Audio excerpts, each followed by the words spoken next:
Lockhart police officers responding to this rural stretch of road on a sunny afternoon in June 2020 encountered a horrific crash. A large Ford truck had sped through a stop sign near State Highway 130, mangling this Honda Accord, critically injuring its driver, Pam Watts, and killing her 56-year-old partner, Jennifer Miller.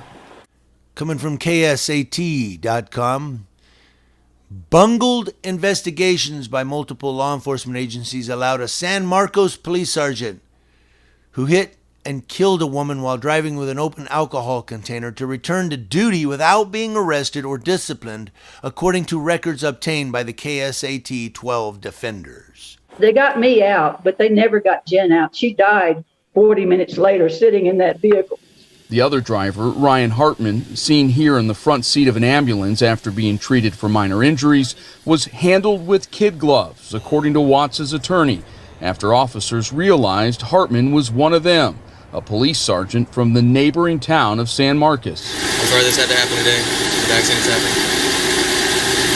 You're in the same line of duty that we are. And while Lockhart PD was ready to release Hartman from the scene with nothing more than a citation for running a stop sign, that changed after his truck was flipped back on its wheels.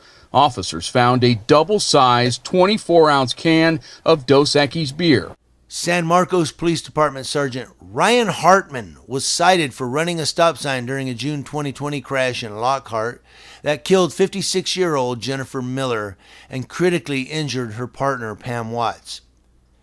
The F-250 truck driven by Hartman, registered to his wife and her father, was traveling at 46 miles per hour when it ran a stop sign near State Highway 130 and plowed into a Honda Accord driven by Watts around 4:15 p.m. on June 10, 2020. The posted speed limit in that area was 30 miles per hour, records show.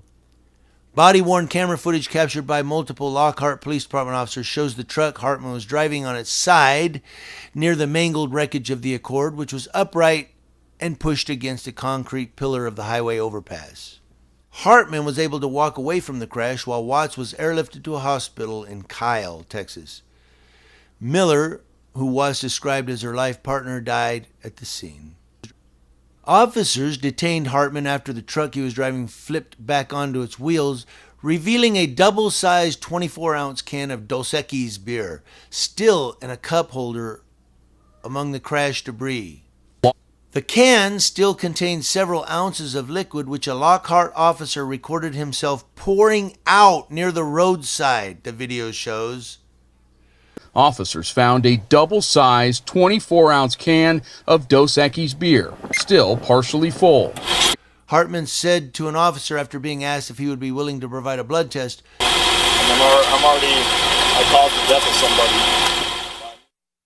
Through a stop sign near State Highway 130. And what happened next has some accusing San Marcos city officials of a cover-up. So Dylan Collier joins us now with more. Dylan, good morning. Good morning. Walk us through the agencies involved in this investigation, how things went south. Sure. So this crash happened in Lockhart, which is east of San Marcos. So the Lockhart Police Department investigated him for whether or not a crime took place. They did charge him with running a stop sign, which is a traffic citation. They did not cite him for having open alcohol in his vehicle, which is a Class C misdemeanor in Texas. They did file the charge eventually with a grand jury for criminal negligent homicide. The issue is that he was no-billed by a grand jury, and the big problem with that is the San Marcos Police Department relied on that indictment to investigate him internally, and because there was no indictment, they brought him back to work last fall. 24-ounce can of Dos Equis beer. Can of Dos Equis beer.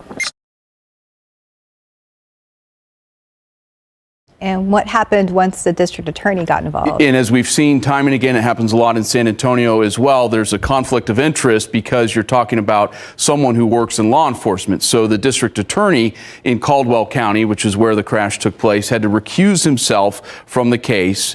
So after Lockhart PD filed it, it went to a grand jury in Caldwell County, but was presented by another district attorney from Bastrop County. And when that happens, a lot of times things don't go as fluid as it would if it was someone who's not involved in law enforcement, and that was the case here. He was no billed by a grand jury. The police department had never cited him for the open alcohol container. So you have someone who caused the death of another person in a negligent car crash that he admitted to at the scene, who was only ever cited for running a stop sign, which is about a $200 fine.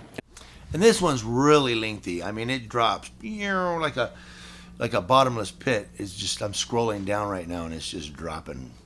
It's very, very long, but that's not to say don't read it. I'll put a link to it in the description box below. And if you want to go read that story, the link to it is down below in the description box. But here, this guy, he's a cop, runs a stop sign. He was cited for running a stop sign, kills somebody, severely injures the passenger, and a cop on body cam is shown pouring out his Dos Equis beer, not holding it as evidence, not holding it as evidence, pouring it out.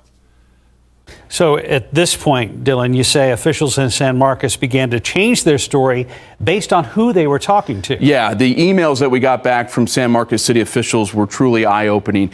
We had them telling the victim who survived the car crash, Pam Watts, that Hartman was being returned to duty because he was no billed by a grand jury. But when the public began to find out about this crash and the fact that a sergeant had killed a person and was now working overnight arresting drunk drivers and other people charged with alcohol-related offenses, city officials then came up with another story where, oh, well, we weren't able to discipline him within 180 days, which is state law, and because of that, we had to bring him back to duty. The only issue is he was no billed in November of last year, which was well before the 180 days had taken place since the crash. So that's simply not true. The statements that they put out to the public are simply not accurate, and that's very problematic because this is an official statement put together by city officials about why a person who killed someone else is working the streets and continuing to be a police officer for their department. All right. Thank you, Dylan, for joining us this morning. Thank you, Dylan. Talk about cover-up. That Lockhart police officer should be fired. Hands down. Hartman should be fired. But that Lockhart police officer should be, wasn't he tampering with evidence? There was a car accident. That was evidence of drinking and driving. What do you all think? Let me know.